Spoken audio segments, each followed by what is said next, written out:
It's time now for Health Fitness Broadcast with Sherry, a show covering the hottest fitness topics and latest health issues. And now, here's your host, Sherry Horner. This is a special interview with Lorraine Taylor, and she is a nutritionist from San Diego, California, and she is a very important part of our team. She is one of our team writers at healthfitnessbroadcast.com, and I'd like to welcome her to the show. Lisa, how are you? I'm fine, Sherry. How are you doing today? Good, doing great. And again, I want to thank you for being on our team. And today I'd like to talk about nutrition. Your blog is about nutrition for teens. So I want to talk about nutrition and everything that is going on with your blog on Health Fitness Broadcast. So nutrition, that is your thing. Meaning that's yes, one of your first loves. When I say your thing, I mean one of your first loves, along with fitness. Now you have, you received your associate's degree in nutrition and optimum fitness, and then your bachelor's in holistic nutrition. Incorrect. And you're also a personal trainer. So, and they go hand in hand, and you know that, and we all know that, that you really can't do one successfully without the other. And so teens, nutrition, you know, the obesity rate in America is overwhelming, and we all know that, and we're all trying to do our part to fix that, so to speak. But really, each teenager needs to kind of own up and take responsibility. And I mean, it does help when the parents are educating them, but it's really great to have somebody on your side like yourself. Now, you've been working with teens for a while, and you're helping so many teens with the blog. So can we talk a little bit about nutrition for teens? Of course. Okay. Let me see. What about athletes, teen athletes? Do they need more carbs than like adults? I mean, is there a lot of difference between teenagers' eating habits and adults when it comes to training? You know, it is, because as a teenager, we're still in the growing phase, and as far as an adult is concerned, as an athlete, what we need to consume is a lot more carbohydrates than your average or above average teenage athlete.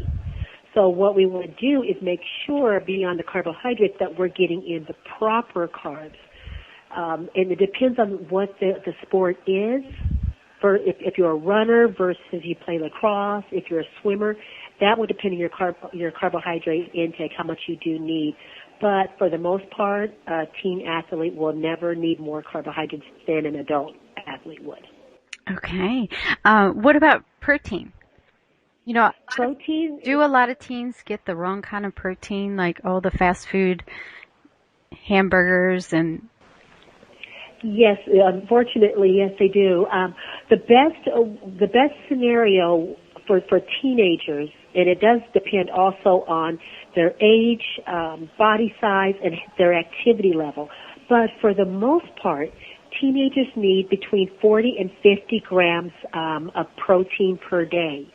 And so as we go into the blog, it is stated how much you would need. There's a calculation for each person to be able to look at their age and say, this is how many grams of protein I need to get in every day. And making sure you get them in. And the better quality proteins, better for you. If you're going to do egg whites, do lean ground beef or ground turkey versus the more greasy hamburgers that are fried, and making better choices. And that's all going to be a part of the blog, is making sure that, you know, everyone knows what the best case scenario. There's no bad food, there's no good food, but there's better choices to be made. Having your blog be open to so many teens and their parents, and for them to be able to correspond back and forth with you is an excellent way to have basically their own nutritionist without having to pay for one, so to speak.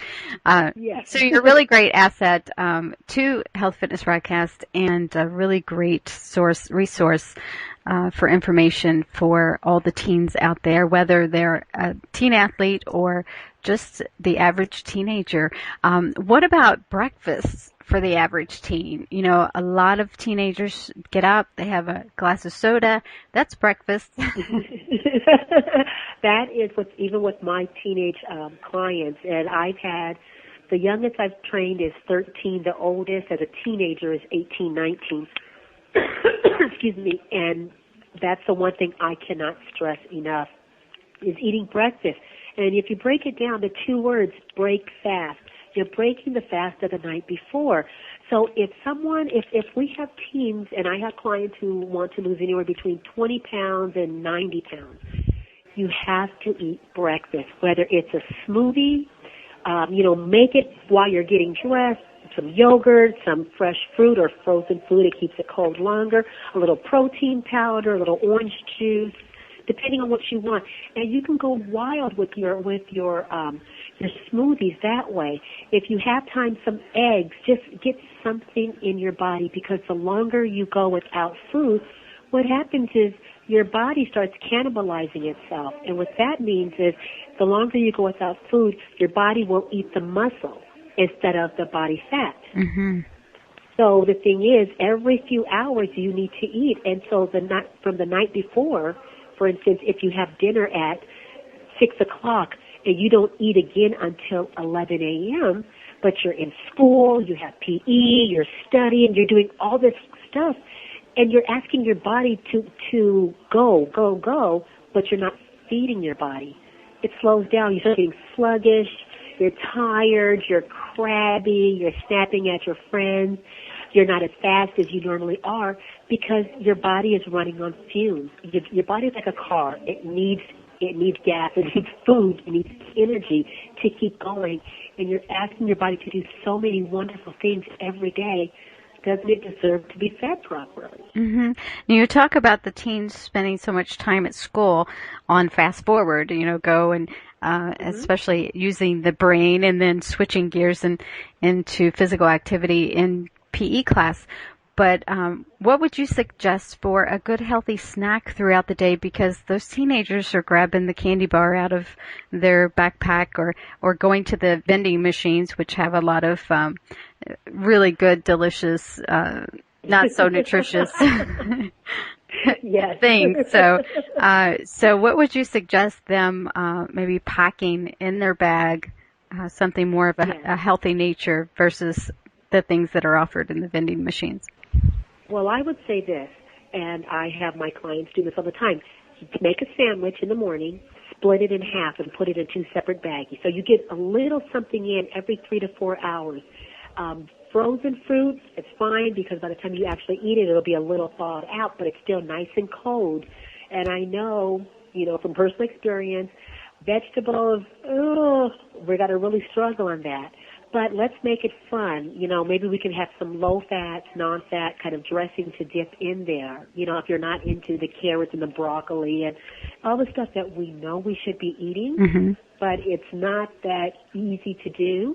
A little bit of chicken, something from the night before, some leftovers. If you like string cheese, if you do like yogurt, wonderful. Just get something in your body so that you're still awake, you're still alert, you're running 100% on good energy, and you're focused on what you need to be doing. You can even, if you like dry cereal, get a small baggie, the snack baggies, and put a serving of your favorite cereal, whether it's like light cereal, some kind of kashi, just something to put some energy in your body. It's a good source of carbohydrates. You've got your fiber, and it's good, it's easy, and you just throw it in your backpack the night before, and you don't have to think about it. Versus some of the energy bars are really loaded with a lot of sugar, and you don't need the sugar. You need some good carbs. You need a lot of fiber, but you also want it to taste good. So look at your favorite cereal. Measure out a serving per the box, not what you think it is. Right. Not your version of a serving, right? Right, because I've had some people say, I have a bowl of cereal. did you have a serving of cereal or did you have a bowl of cereal, and how big was the bowl? So you might be getting 4 or 5 servings in and wondering why I'm eating right, but yet I'm not losing any weight, I'm not decreasing my body fat. What's wrong? Well, you had 4 servings and you were supposed to have 1. So, measure it out. Throw it in your bag. Just get something in your body. A lot of positive foods yield positive results. You brought up 2 really great points, and a lot of times teenagers are not aware of, and even adults, that portion control thing. Well, we think we're in control, but really, like you said, the size of your bowl, and you're filling it to the rim with, and even if it overflows after you add the milk, that's okay. You just put it back in, so. A lot of teens aren't aware that is not a serving. So that's a good point that you brought up, to measure that out and to learn what a true serving is, and to stick to that portion control when you're eating, and then when you're having that healthy snack during in between classes at school, or especially after school if you're an athlete, before practice, getting in a good snack then. What would you suggest?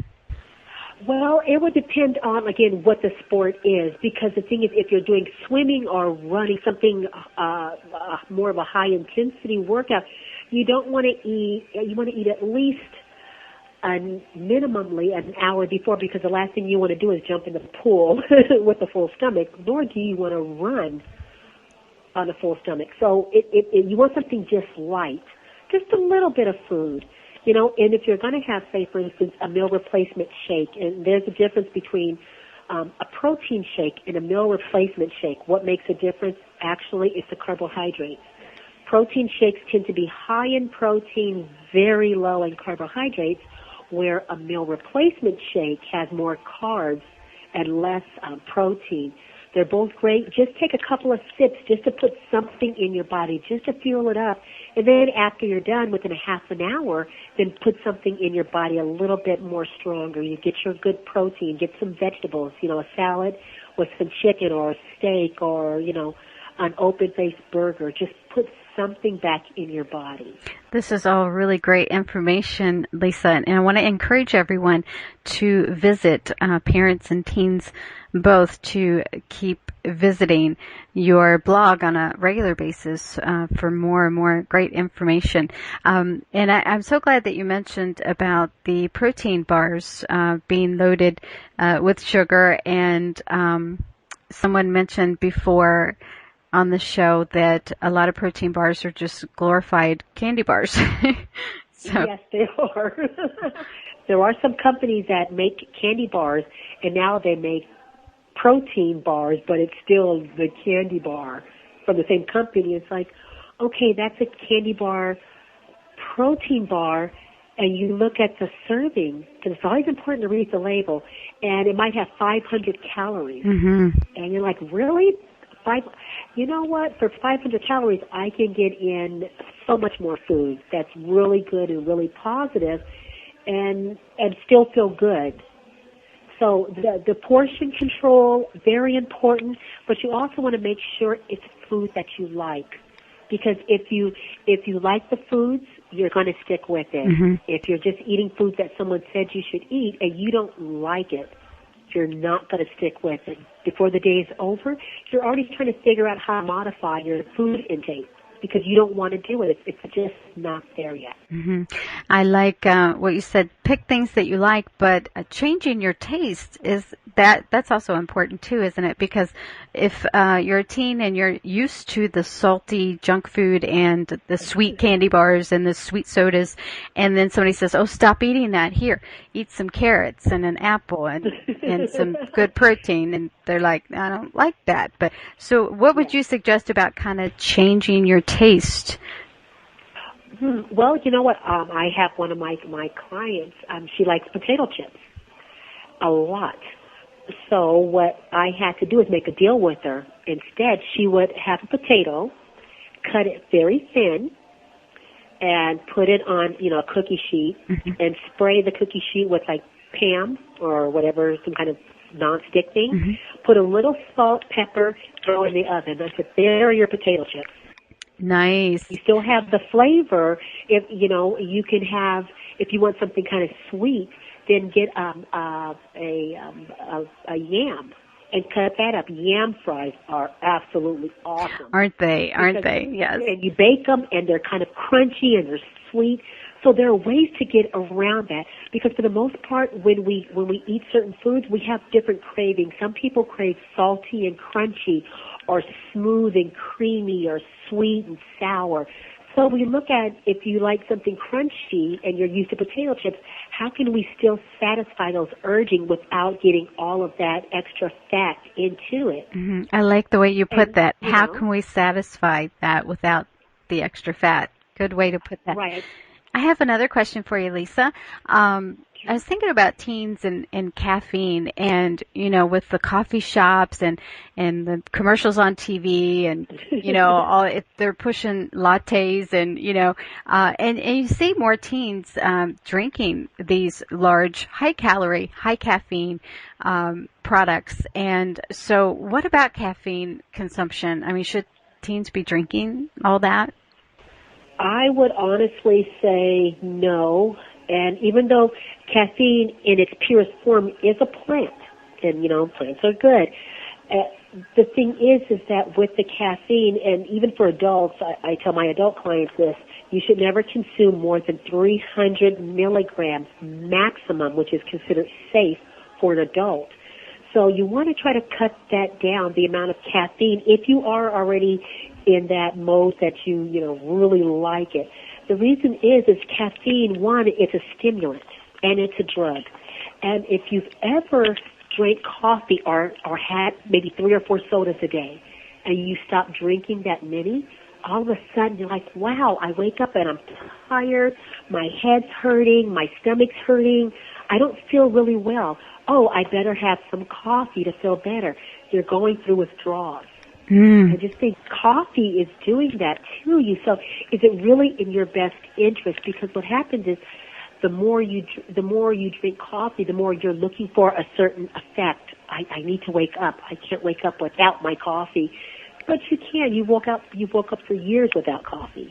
Very well. Right. So we look at the things that have the caffeine in it. Besides your coffee, and even decaf, you have different types of teas, iced tea, black tea, your sodas, especially Mountain Dew, is really high in caffeine. Mm-hmm. Red Bull, Monster, Full Throttle have over 75 milligrams of caffeine. Wow. So realistically, you shouldn't, as an adult, get more than 300. As a teen, not even more than 150 per day. Okay, good point. That's a lot of caffeine that you're putting in your body. And also keep in mind that chocolate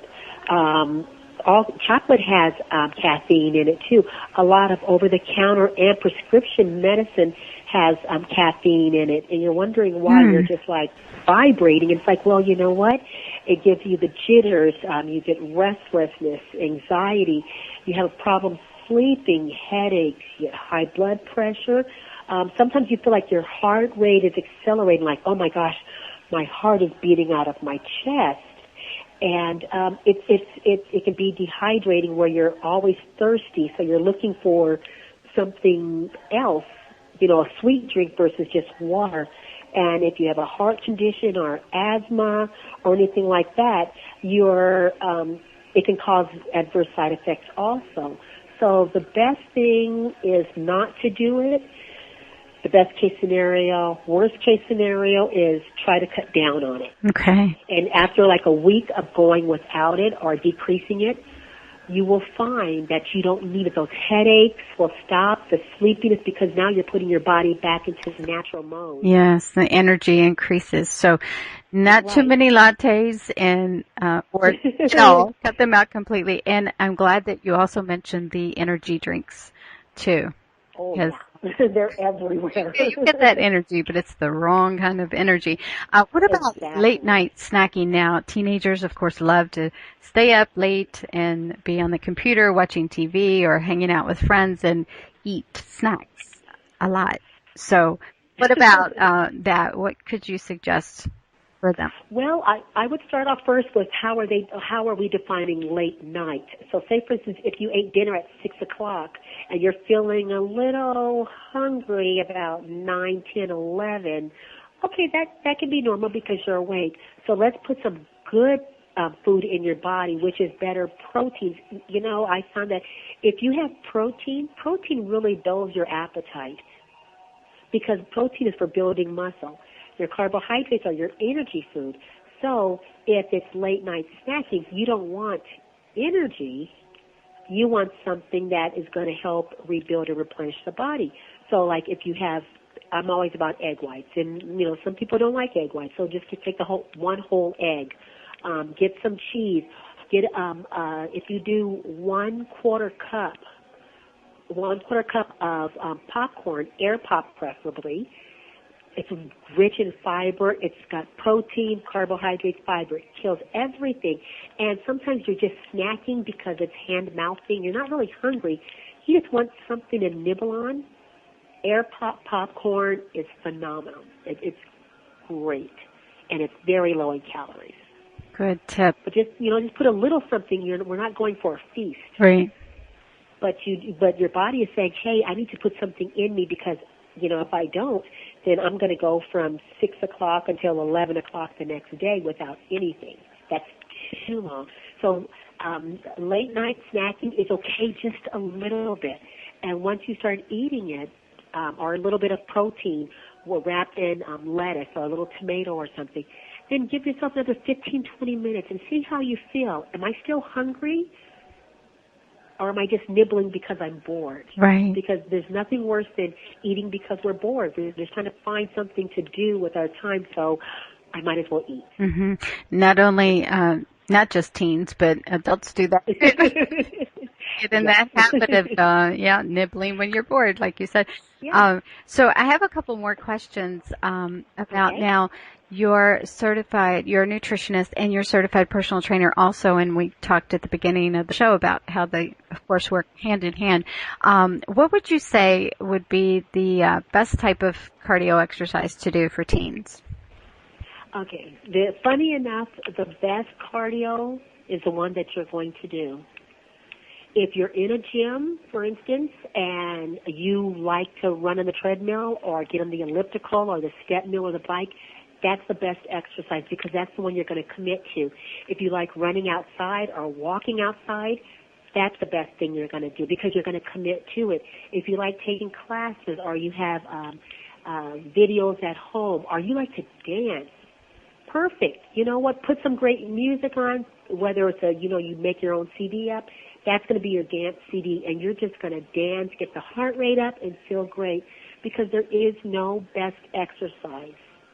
It's what's best for you is different from what's best for me. Mm-hmm. I like and that. And the best exercise is the one you're going to commit to. So if I said, Sherry, today you're going to run 10 miles on the treadmill, and you're like, oh, I don't like running. Yeah, who cares? It's like, well, I'm not going to do it. Let me do this for 10 miles. Okay, I'll sit on the bike and pedal for 10 miles. Okay, then that's the best one for you because you're going to commit to it and you like doing it, so you're going to do it. And maybe I can have you, jog on the treadmill for 4 minutes and, at that end or spice it up a little bit. Okay, I can do that. I can make that commitment.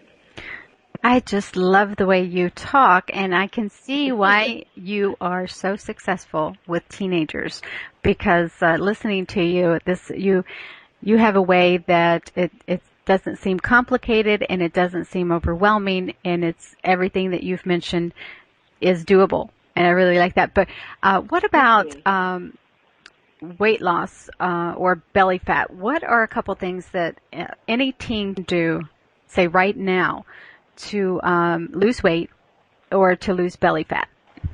Okay. Simple enough. It's simple, and as you get older, you realize how simple it really was. First of all, as of hearing this or reading it on the blog, grab a piece of paper and write down everything you eat. Everything. Even if it's a half a stick of gum, write it down. Because journaling is going to be your moment of truth to yourself. The second thing is drink water. I know it's hard, but drink water. That is the most important thing anyone can do, even as an adult. Number 3, decrease your soda consumption.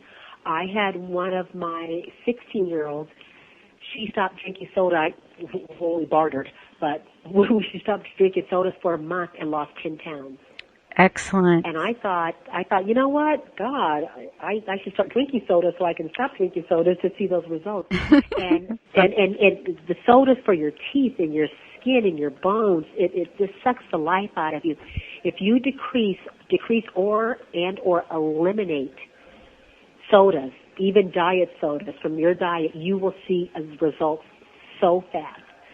Then it's getting in vegetables. And I know they're not the best thing, but, just chomp them down. Trust me, in 10 years you'll really be happy you did this.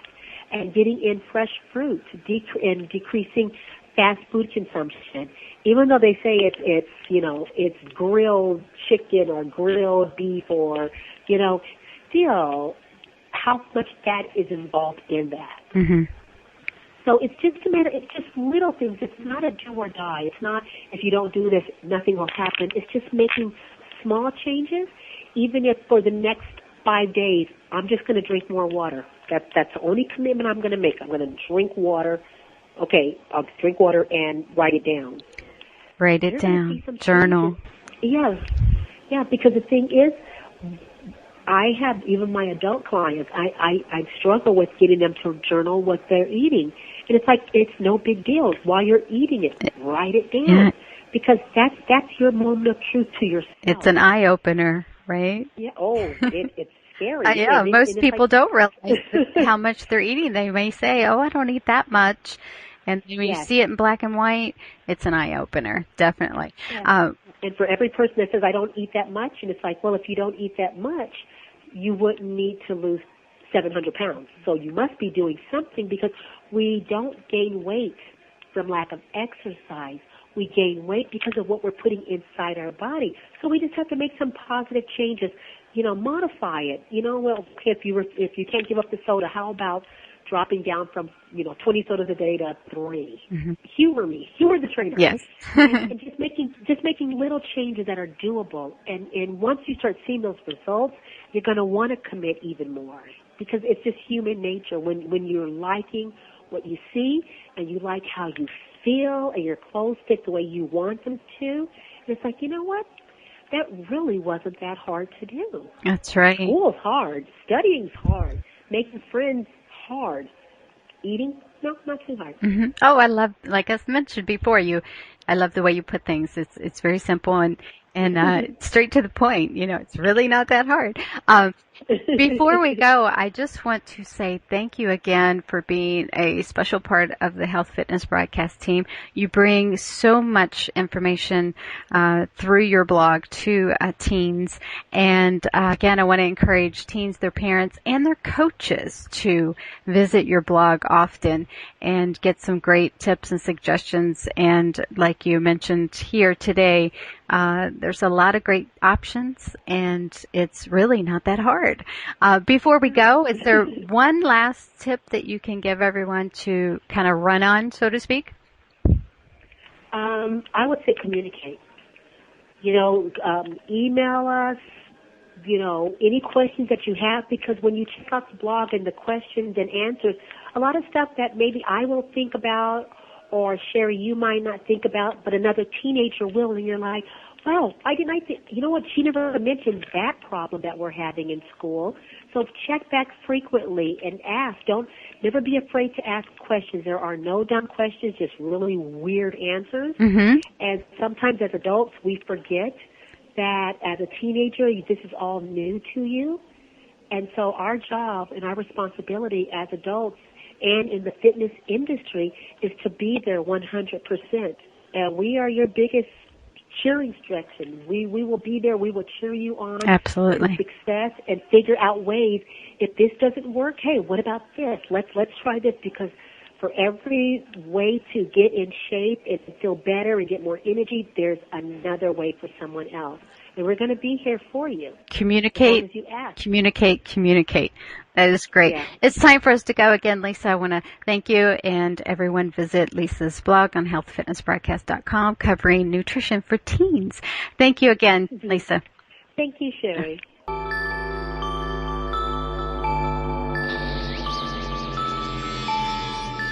As we say goodbye, I'd like to remind you to take some time to relax, to reflect back on the success of your day.